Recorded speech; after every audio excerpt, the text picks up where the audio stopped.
हमारे जो सनातन धर्म की जो व्यवस्था बनी हुई है कि साल भर उसमें जो त्योहारों का जो महत्व बताया गया है, और आपको तकरीबन हर त्यौहार जो है महीने भर 15 दिन के अंतराल से आपको मिलेंगे। कोई भी व्यक्ति ना तो इन संस्कारों से दूर हो और ना अपनी संस्कृति को किसी से छिपा पाए। देखो, हिंदू धर्म का, सनातन धर्म का सबसे बड़ा त्यौहार माना जाता है दीपोत्सव पर्व माना जाता है, जो 5 दिवसीय पर्व है वो माना जाता है कि हमारे लिए पूजा जो है वो नाम मात्र की रह गई है।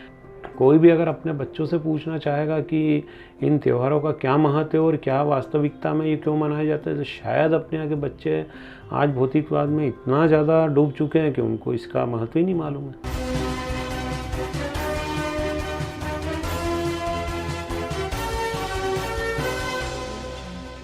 SchoolKhobar.com के सीधा सवाल में आपका स्वागत है। सीधा सवाल में हम हर बार शिक्षा के अलग अलग मुद्दे पर बात करते हैं। आज हम बात करने जा रहे हैं जब दीपोत्सव का त्यौहार शुरू हो चुका है और अब हम त्योहारों का जो सिलसिला है हिंदू धर्म के, सनातन धर्म का, ये लगातार चलेगा। ऐसे समय में क्या हम अपने बच्चों को वो संस्कार दे पा रहे हैं? क्या हम उनको अपनी संस्कृति के साथ उस तरीके से जोड़ पा रहे हैं जैसे जोड़ने की ज़रूरत है, या हम इस मार्केटिंग के जो भौतिकवाद है, जो आज मार्केटिंग का पूरा नेटवर्क क्रिएट हो गया है, हम उसी जड़ में लगे हुए हैं, या उसी जोड़ तोड़ में हम लगे हुए हैं कि हमको क्या खरीदना है, या हम ये इस बारे में जानना चाहते हैं कि हमें क्या जानना है और हमें अपने बच्चों को किस प्रकार की शिक्षा इस समय देने की, किस प्रकार के संस्कार को इस समय देने की ज़रूरत है। सीधा सवाल में आज हम इसी विषय पर बात करेंगे। इस विषय पर बात करने के लिए हमारे साथ विशेष मेहमान हैं पंडित गुलशन अग्रवाल जी, जो काली मंदिर खजाना के प्रबंधक हैं। पंडित जी स्वागत है। जय माता दी। पंडित जी, एक विषय जो ये रहता है कि त्योहारों का समय शुरू हो गया है और हिंदू धर्म के लिए तो अभी दीपावली के बाद त्यौहार ही छठ हो गया, आपका भाई दूज हो गया, ऐसे बहुत सारे त्यौहार अब हमारे आने वाले हैं। ऐसे समय अब चूँकि जो अभी देखा जा रहा है कि एक जो भौतिकवाद का जो जन्म हो चुका है, जिस मॉडर्नाइजेशन हम युग में जा चुके हैं, वहाँ त्यौहार जो है वो केवल एक, अगर उसको देखा जाए तो सांस्कारिक रूप से तो केवल फॉर्मेलिटी तक सीमित है। और बाकी भौतिकवाद में तो बड़ा मैदान है। एक आपको क्या खरीदना है, सोना खरीदना है, सर्फियाँ खरीदनी है, बड़े नए कपड़े खरीदने और बहुत सारी चीज़ें हैं, वो सब ठीक है। लेकिन कहीं ना कहीं संस्कारों का जो शिक्षा इस समय बच्चों को देने की ज़रूरत होती है, ये आवश्यक होता है कि हम अपने धर्म के साथ, अपनी संस्कृति के साथ बच्चों को जोड़ पाएँ, वो विचार, वो शुद्धि उनके मन में डाल पाएँ। वो सब अधूरा रहता है। तो हम सीधा सवाल में, चूँकि हमारा फॉर्मेट है कि हम सीधे सीधे मुद्दे की बात करते हैं, तो हम यही जानना चाहते हैं कि क्या ये त्यौहार हमारे लिए अवसर होता है कि हम बच्चों को धर्म की, संस्कृति की शिक्षा दें? बिल्कुल, आपने बहुत सही मुद्दा उठाया। बच्चों के ज्ञान अर्जन के लिए ये चीज़ आज की तारीख में ज़रूरी भी है। तो हमारे जो सनातन धर्म की जो व्यवस्था बनी हुई है कि साल भर उसमें जो त्योहारों का जो महत्व बताया गया है, और आपको तकरीबन हर त्यौहार जो है महीने भर 15 दिन के अंतराल से आपको मिलेंगे। तो वो त्योहारों का महत्व बताया भी इसीलिए गया है कि हम अपने संस्कारों से न तो कोई बड़े, जो भी बच्चे हैं, बच्चों के माता पिता हैं, उनके माता पिता, कोई भी व्यक्ति ना तो इन संस्कारों से दूर हो और ना अपनी संस्कृति को किसी से छिपा पाए, और ना उसको देने के लिए बच्चों को भी वो प्रेषित करे। इसलिए ये तीज त्यौहार हमारे समय समय पर आते हैं। और लेकिन अब जो समाज जो है वो उसके लिए भी जवाबदार हम ही लोग हैं। क्यों? क्योंकि हम लोग अपने बच्चों को वो शिक्षा, वो संस्कार दे नहीं पा रहे हैं, वो हम समझा नहीं पा रहे हैं उनको कि ये त्यौहार हमारे क्यों आते हैं। हम उसके जो वास्तविक रूप है, जो उसका जो सनातन धर्म, जो उसका महत्व है, वो पक्ष तो हमने गौण कर दिया है, तो वो गौण हो चुका है, और वही उस पर भौतिकवाद जो है वो हावी हो चुका है। उसका सबसे बड़ा जो आज की तारीख में उदाहरण है, जैसे आज अभी हम जो चल रहे हैं, वो जैसे आज बिल्कुल इस समय जब चर्चा कर रहे हैं तो दिवाली है हमारे बिल्कुल सामने समक्ष एकदम। देखो, हिंदू धर्म का, सनातन धर्म का सबसे बड़ा त्यौहार माना जाता है। दीपोत्सव पर्व माना जाता है, जो 5 दिवसीय पर्व है वो माना जाता है, जिसमें तकरीबन मैं समझता हूँ कि अगर हम अपने संस्कार और संस्कृति को सिखाएं तो बच्चे इन 5 दिवसीय त्यौहार से बहुत कुछ सीख सकते हैं। पर अभी हमारे देखने में आ रहा है कि इसका भौतिकवाद का इतना ज़्यादा इस पर असर हो चुका है कि हमारे लिए पूजा जो है वो नाम मात्र की रह गई है। जो दीपोत्सव पर्व का जो महत्व है, जो जिस चीज़ से वो पर्व मनाया जाता है, जिस उद्देश्य के लिए मनाया जाता है, वो गौण हो चुका है। वो शायद हम आज अगर अपने बच्चों से पूछेंगे, चाहे वो आपके बच्चे हों, मेरे बच्चे हों, या अगर समाज के बच्चे हों, कोई भी अगर अपने बच्चों से पूछना चाहेगा कि इन त्योहारों का क्या महत्व है और क्या वास्तविकता में ये क्यों मनाए जाते हैं, तो शायद अपने आगे बच्चे आज भौतिकवाद में इतना ज़्यादा डूब चुके हैं कि उनको इसका महत्व ही नहीं मालूम है। तो ये आज हमारे लिए एक सनातन धर्म के जिस समाज की जो हमारे ऋषि मुनियों ने स्थापना करी थी, शायद उनने इसी उद्देश्य से करी थी कि हम इससे विमुख नहीं हों, लेकिन उसके पीछे कहीं ना कहीं कारण भी हम ही बन रहे हैं कि हम अपने बच्चों को उसकी वास्तविकता को बता नहीं पा रहे हैं। यानी आपको तो कहना है कि जो बच्चे हैं वो आज इन संस्कारों से दूर होते जा रहे हैं, और उसका बहुत बड़ा कारण शायद ये है कि हम उन संस्कारों को बच्चों को नहीं दे पा रहे हैं। बस सबसे बड़ा वो है कि हमको उसकी वास्तविकता को बच्चों को बताना चाहिए। और सबसे बड़ी बात है कि भाई बच्चा माँ के पेट से तो सीख के नहीं आता जी। हम यही बोलते हैं कि भाई बच्चा आता है तो सभी बच्चे एक ईश्वर की देन है और एक जैसे रहते हैं। उसके बाद में जब वो आते हैं तब हमारे जिस कुल में उनने जन्म लिया है, जिस आचरण में वो पले बड़े हैं, उसी आचरण को वो अपनाते भी हैं, उसी को जब देखते हैं तो उसी के हिसाब से अनुसरण भी करते हैं। बच्चे वातावरण का अनुसरण तो करते ही करते हैं, साथ में माता पिता का जो व्यवहार रहता है उसका भी अनुसरण करते हैं। जो हमारे घर में जो रिश्ते बने हुए हैं, अलग अलग रिश्ते हैं, तो सबसे पहले तो वो जो रिश्ते टूटे हैं वो भी एक बहुत बड़ा कारण है कि बच्चे अब समझ ही नहीं पा रहे हैं उस चीज़ को। और सबसे ज़्यादा आज की तारीख में सनातन धर्म का जो हास हो रहा है, जो नुकसान हो रहा है, वो यही हो रहा है कि हमारी आने वाली पीढ़ी जब तैयार होगी, भावी पीढ़ी, तो शायद उसको ये सब चीज़ें पता ही नहीं होगी। उनको ये सब कहानियों में मालूम पड़ेगी कि ये कहानियाँ ऐसी थी, ऐसा था। वास्तविकता में उनको समझ ही नहीं आएगा कि उनको करना क्या है। नहीं, लेकिन आपको लगता है जब आप जितना कॉम्पिटिटिव दौर है, मॉडर्नाइजेशन और 21वीं शताब्दी में हम चल रहे हैं, तो क्या ऐसे समय में संस्कार देने की ज़रूरत है उनके आगे की शिक्षा के लिए? बिल्कुल है, संस्कार हमको देना ही चाहिए और उसका दायित्व भी हमारा ही बनता है। क्यों? क्योंकि आज हमारे माता पिता हैं, आज वो हमारे दादा दादी थे जो गुजर चुके हैं, या जो हमारे जो बुजुर्ग थे, जो हमारे परिजन थे जो गुजर चुके थे। आज शायद अगर हम आज अगर व्यवस्थित तरीके से अगर हम लोग आज त्यौहार मना पा रहे हैं तो शायद उन लोगों के संस्कार थे। उन लोगों ने हमको किसी भी प्रकार से दिए हों, चाहे उनने मतलब हमको थोपा, या चाहे हमको सिखाया, या हमको एक तरीके से उनने शिक्षित करा, लेकिन आज उसी का असर है कि आज भी हम उन त्योहारों को नहीं भूलें। लेकिन शायद अब जो समय आ गया है वो भौतिकवाद का इतना ज़बरदस्त रूप, विकृत रूप आ चुका है कि शायद हम समझते हैं कि आज हो सकता है कि अब हमारी पीढ़ी आखिरी हो सकता है कि अगर हम आज नहीं संभले, आज हो सकता है कि ये सनातन धर्म के जिन लोगों को हम पूजते हैं, आज हमने गणेश जी का पूजन करा, हमने महालक्ष्मी का पूजन करा, काली का पूजन करा, भोलेनाथ को, तो शायद हो सकता है कि वो उन्हीं ने प्रेरणा दी, आज उन्हीं ने हमें अपने संभलने का मौका दिया। और शायद इस प्लेटफॉर्म पर बैठकर हम इस विषय पर चर्चा भी इसीलिए कर रहे हैं कि शायद हो सकता है कि आज हम संभल जाएँ तो हमारी जो पीढ़ियाँ हैं, मतलब वो किसी और का मुंह ना देखे, वो किताबों का मुंह ना देखे, शायद उन्हीं को अपने आप में ही मालूम पड़ जाए कि भाई हमारे माँ बाप ऐसा करा करते थे तो हमें भी करना। नहीं, जैसे लगातार अगर हम देखें, अगर हम अपने समय की बात करें तो हम शुरुआत जब बच्चे थे तो उस समय हमारे माँ बाप कहीं ना कहीं हमको चाहे थोप के, जैसा आपने बोला, तो वो अपने पास बैठा के जब पूजा का समय हो प्रॉपर पूजा कराना, रेगुलर पूजा में बैठाना, ये सारे संस्कार देते थे।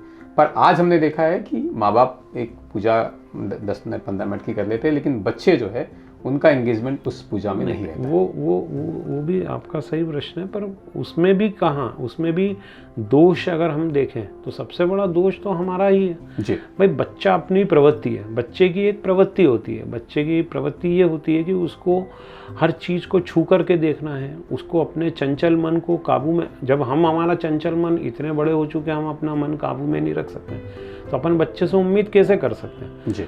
तो बच्चा चंचल होता है, हर चीज़ को हाथ लगा के देखता है, छू करके देखता है, उसको खेलने की वस्तु लगती है, उसको एक अपना उसी वस्तु में आनंद दिखता है। तो हम उससे बचने के लिए हमको ऐसा लगता है कि हम हमारे पूजा विधान में हमारे विघ्न आएगा, किसी प्रकार से बच्चा अगर हमको डिस्टर्ब करेगा तो हम शायद ढंग से पूजा नहीं कर पाएंगे। ये सोच विचार रख कर के हम बच्चे को दूर करते हैं जी। क्यों दूर करते हैं? भाई जा तू मोबाइल चला ले, भाई आप ऊपर के कमरे में जाके टीवी देख लें, आज अपने सीरियल देख लें। लेकिन हमको उस समय हमारी पूजा तो चलो निर्विघ्न संपन्न हो गई, लेकिन हमने अप्रत्यक्ष रूप से हमारी जो आने वाली पीढ़ी थी, हमारी जो आने वाली संतान थी, या जिसको हमको शिक्षा देनी थी, उसको हमने अपनी शिक्षा से विमुख कर दिया, अप्रत्यक्ष रूप से करा। इसका ज्ञान शायद हमें भी नहीं है कि हमने उनको कब अलग कर दिया, लेकिन हम उसको अलग कर चुके हैं। क्यों? क्योंकि हम जबकि उसकी प्रवृत्ति है, भाई हमारी भी प्रवृत्ति थी, जब हमारे माता पिता बैठते थे तो हमारी भी प्रवृत्ति थी कि हम घंटी को पकड़ने की कोशिश करते थे, जलते दीपक को पकड़ने की कोशिश करते थे, अगरबत्ती को हाथ लगाते थे। लेकिन हमारे माँ बाप हमको जो भी डांट कर, पुचकार कर, समझा कर हमको बैठाते थे और हमको विमुख नहीं करते थे, उस पूजा पद्धति से विमुख नहीं करते थे। शायद यही कारण था कि हमने उनका अनुसरण करा और हम कर रहे हैं। लेकिन आज हम हमारे बच्चों को इसी पूजा पद्धति से दूर कर रहे हैं। क्यों दूर कर रहे हैं? कि हमको लग रहा है कि हमारे पूजा में विघ्न आ रहा है, इसलिए हम उसको दूर कर रहे हैं। लेकिन हमको ये समझना होगा कि हम उसको दूर करके उसको अपने संस्कारों से भी दूर कर रहे हैं। तो आज हमको, हमारे लिए, सभी के लिए समझने की ज़रूरत है कि अगर वो बच्चा प्रवृत्ति अपनी नहीं छोड़ रहा है तो शायद हम भी ये कोशिश करें कि हम भी हमारी प्रवृत्ति न छोड़ें। हम भी हमारी एक जीत पर अड़े रहें कि हमको बच्चों को संस्कार देना है, और शायद यही एक तरीका है कि हम उसको संस्कार दे पाएंगे। हम अगर पहले से, आज से अगर हमारे दिमाग में ये सोच लेंगे कि आज आने वाला बच्चा 2 साल का है, 3 साल का है, और वो सीधे किसी श्लोक को पढ़ने लग जाए, बोलने लग जाए, चलने लग जाए, तो शायद संभव नहीं है जी। हम उसको पहले ककारा जो होता है ना, कि हम अनाराम करके उसको पहले सिखाएं। अगर वो सीख जाएगा तो शब्द बनाना उसको अपने आप आ जाएगा। तो हम ये सोच रख के अगर हमारे संस्कारों को, हमारे सनातन धर्म की जो शिक्षा देंगे, तो शायद हो सकता है कि हमारे बच्चे विमुख नहीं होंगे। और मैं शायद के बजाय निश्चित बोलूं तो ज़्यादा अच्छा है कि निश्चित रूप से बच्चा विमुख कभी भी नहीं होगा, अगर हमने उसको इस तरीके से शिक्षा दी तो।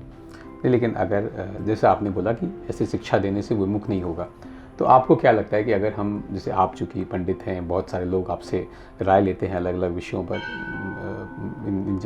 कई माँ बाप भी आते होंगे इन अलग अलग विषय को लेकर अपनी बात, तो मैं चाहूँगा कि अगर आप हमारे जो दर्शक हैं उनको ये बता पाएँ कि किस प्रकार की पूजा पद्धति अपनानी चाहिए इस दीपावली में, और इस समय हम बच्चों को किस तरह से अपनी पूजा पद्धति में साथ में इंगेज कर सकते हैं। नहीं, सबसे पहले तो बच्चों को हमको अगर पूजा पद्धति में साथ में रखना है तो हमारे किसी भी संस्कार को, चाहे वो कोई से भी संस्कार हो, किसी भी, हम एक जैसे दिवाली का है तो दिवाली पूजन में क्या होता है, कैसे किया जाता है, सबसे पहले हम अपने आप में एक रुचि लेके आए, हम जागृति लेके आए। बच्चा हमको देखेगा तो अनुसरण करेगा जी। आज ये एक संस्थान है, इस संस्थान में एक खजराना गांव में ये संस्थान जुड़ा हुआ है, तो शायद गांव अब नहीं बोल सकते क्योंकि वो शहर में आ चुका है, फिर भी जो गांव का जो रहन सहन है, परिवेश है, वो लोग हैं, उनके आचार विचार आज भी नहीं बदले हैं। आज भी उस गांव में वो संस्कृति जीवित है कि जब बच्चा, मतलब माँ बाप जब है तो बहुत छोटे बच्चा है तो उसको 1.5 साल का बच्चा जिसको ना समझ रहता है उसको गोद में उठाकर लेकर आते हैं। सबसे पहले उसको घंटी बजवाते हैं, फिर आके उसको, वो खुद हाथ जोड़ते हैं, उस बच्चे को भी बोलते हैं कि हाथ जोड़। वो किसी भी स्थिति में जोड़े, उसको पहले दिन से प्रयास नहीं किया जाता है कि भाई हमने साष्टांग लगाया है तो तेरे को भी लगाना। लेकिन जब हम करते हैं और उसको बोलते हैं कि भाई तेरे को भी ये करना है और तू हमको देख, हो सकता है कि महीने, 2 महीने, 3 महीने जब वो बच्चा देखता है लगातार कि भाई मेरे माता पिता आकर यहाँ पे हाथ जोड़ रहे हैं, अगरबत्ती लगा रहे हैं, तो मेरे देखने में ये आया है कि उस 2 से 3 महीने के अंदर में उस बच्चे में काफ़ी परिवर्तन आ जाता है। एक समय ऐसा आता है 2-3 महीने के बाद कि वो बच्चा स्वयं सुबह सब 7 बजे 8 बजे माँ बाप आते हैं तो स्वयं जिद करने लगता है कि मंदिर चलो जी। तो ये एक बहुत बड़ा परिवर्तन है और ये स्वतः होता है, इसको किसी को सिखाने की जरूरत नहीं है, आत्मसात अपने आप किया जाता है जी।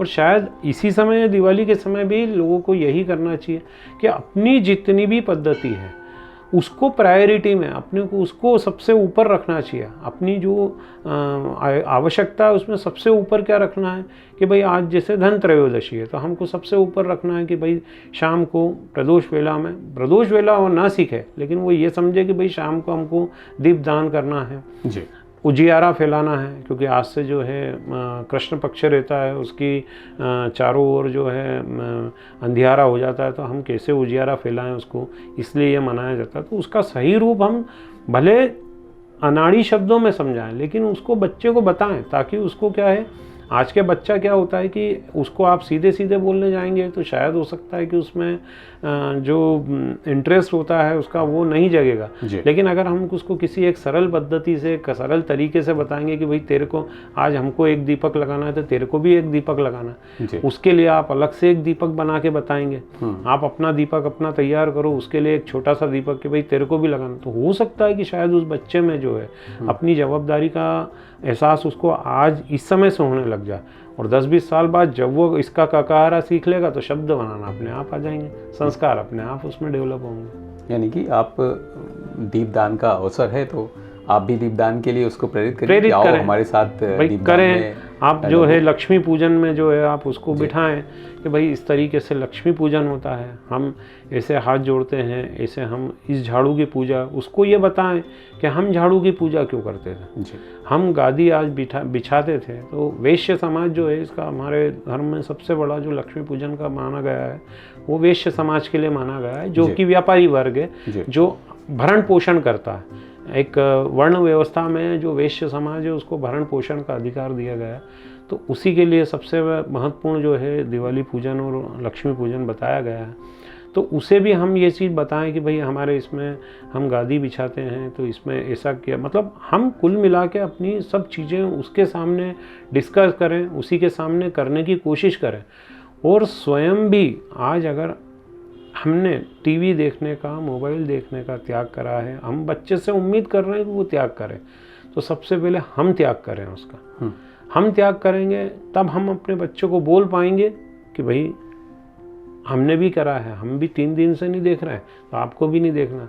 तो हो सकता है कि बच्चा इस चीज़ को एडॉप्ट करे धीरे धीरे। आप एकदम परिवर्तन नहीं होगा, लेकिन जब हम पूरे एक समाज को अगर बदलना चाहते हैं तो धीरे धीरे हमसे ही उसकी शुरुआत करनी पड़ेगी। जी, यानी कि अगर जैसा पंडित जी ने कहा कि यदि हम और आप इन्हीं ये त्यौहार का अवसर है, इन त्यौहार के अवसर में बच्चों को अपने साथ में इस पूजा पद्धति के लिए साथ में लेकर प्रेरित करेंगे, उनको सब सिखाएंगे, और यही अवसर है उनको बताने का कि हम अपने त्यौहार को क्यों मनाते हैं, कैसे मनाते हैं, और यही फिर जीवन में उनके व्यक्तित्व में भी काम आएगा और उनका व्यक्तित्व का भी विकास उसी से होगा। व्यक्तित्व का विकास ही इसी से जुड़ा है, क्योंकि क्या होता है कि हमारे इसमें बोला गया है कि भय बिना प्रीत नहीं, अनुशासन के बिना शिक्षा अधूरी है, अनुशासन के बिना किसी प्रकार के संस्कार नहीं आते। तो अनुशासित होना सबसे पहले हम हों। जब हम अनुशासित रहेंगे, हम किसी काम को करने के लिए बच्चों को अगर मना कर रहे हैं कि भाई उसको ये काम नहीं करना, तो स्वयं हम पहल करें कि हम वो ना करें। क्योंकि क्या होता है, बच्चा सबसे पहले अनुसरण जो करता है, उसके सबसे पहले जो शिक्षा में जो सबसे पहले उसके गुरु बताए गए हैं, वो उसके गुरु माता पिता ही बताए गए। तो वो इसीलिए बताए गए हैं कि भाई बच्चा सबसे पहले अनुसरण, क्यों? क्योंकि बच्चे का जो सबसे पहला जो डर खुला होता है वो माँ बाप से खुला होता है। एक अगर कोई दूसरा एक अनजान व्यक्ति अगर बच्चे को गोद में लेकर के अगर उछालेगा तो हो सकता है कि उसको ज़बरदस्त तरीके से डर लगेगा, लेकिन माँ बाप अगर उस बच्चे को उछालेंगे तो वो बच्चा हंसता हुआ ऊपर से ऊपर जाएगा और नीचे आएगा। उसके पीछे जो मेन कारण है वो यही है कि वो अनुसरण करता है। उसे ये बहुत अच्छे से मालूम है कि अगर मुझे कुछ भी हुआ तो मेरे माँ बाप हैं जो मुझे बचा लेंगे। तो आज हमारा सबसे पहला कर्तव्य यही है कि हम अगर उसके सबसे पहले गुरु हैं तो फिर हमको उसके सामने और उसके विकास के लिए अपनी गुरुत्व को जो है साबित करना पड़ेगा कि हम भी बने। जैसे एक शिष्य के लिए बोला जाता है कि भाई आप गुरु का चयन करें, एक गुरु के लिए बोला जाता है शिष्य का चयन करें, तो वो दोनों के लिए ही समान रूप से महत्व रखता है कि दोनों ही एक दूसरे में अपनी अपनी काबिलियत देख करके अपना अपना चुनाव करें। वैसे ही एक बच्चे का भी यही है कि वो माँ बाप का भी अनुसरण इसीलिए करता है और उन्हीं के गोद में और उन्हीं के संरक्षण में वो अपने आप को सुरक्षित समझता है। वो हो सकता है कि अगर हमारा प्रयास रहे कि हम अच्छी शिक्षा उसको दें, या अगर हम अपना अनुशासन में रहेंगे तो बच्चा भी उस अनुशासन का पालन करेगा। यानी आपका कहना है कि कुल मिला के कि अगर हम ये अवसर है, इस अवसर में बच्चे जो है अगर उनको हम शिक्षित करना चाहते हैं अपने संस्कारों के लिए, अपने धर्म के बारे में, तो हम खुद अनुशासित होकर उनको उस धर्म के बारे में बताएं, उनको अपने साथ इंगेज करें, और जब हम ये सब करेंगे तो बच्चे जो है वो कहीं ना कहीं इससे प्रेरित होंगे और वही प्रेरित काम होंगे बच्चे और भी आगे करेंगे। उतना जुड़ाव महसूस करेंगे। भाई बच्चे की प्रवृत्ति है मस्ती करने की, हर चीज़ों को हाथ लगाने की, छूने की, इधर से उधर घूमने की, तो हम कोशिश करें कि उसका बचपन को मारे नहीं। ये बचपन मारना होता है ना, लेकिन हम कोशिश करें कि उसका बचपन नहीं मारे, लेकिन हम उसके साथ में ये भी कोशिश करें कि हमारा अनुसरण वो करता रहे। तो हम भी यही रखें, यही प्रयास करें कि हम भी उन्हीं अनुशासन में चलें और उन्हीं सब पद्धति को अपनाएं, ताकि बच्चा हमको रोज़ अगर उस पद्धति को देखेगा, हम अगर अपने मंदिर जाते हैं रोज़ दर्शन करने, आज हम कुछ भी वहाँ पे पूजा पाठ की जो भी हमारी पद्धति बनी वो करते हैं, हम उससे सिर्फ ये उसको साथ में ले जाएं। पहले वो इन सब चीज़ों को सीखेगा, देखेगा, जब उसको लगेगा कि माँ वो रोज़ कर रही है, पिता रोज़ कर रहे हैं, हमारे अगर कोई काका हैं, काकी हैं, बड़े पापा हैं, वो कर रहे हैं रोज़, तो हमको भी करना है। तो बच्चा आज आपको लगेगा कि वो नहीं सीखा, लेकिन उसने महीने 2 महीने में कौन से संस्कार उसमें डेवलप हुए हैं, सीखा है, वो आप नहीं समझ पाएंगे, लेकिन हो चुके हैं जी। वो आपके अनुशासन में रहते हुए ही हुए हैं और यही आपको करना चाहिए। आज के तारीख में सबसे बड़ी ज़रूरत ही यही है कि इसमें एक छोटा सा स्लोगन है जो बहुत अच्छा है, बहुत सरल है, कि हम सुधरे जग सुधरा। जी।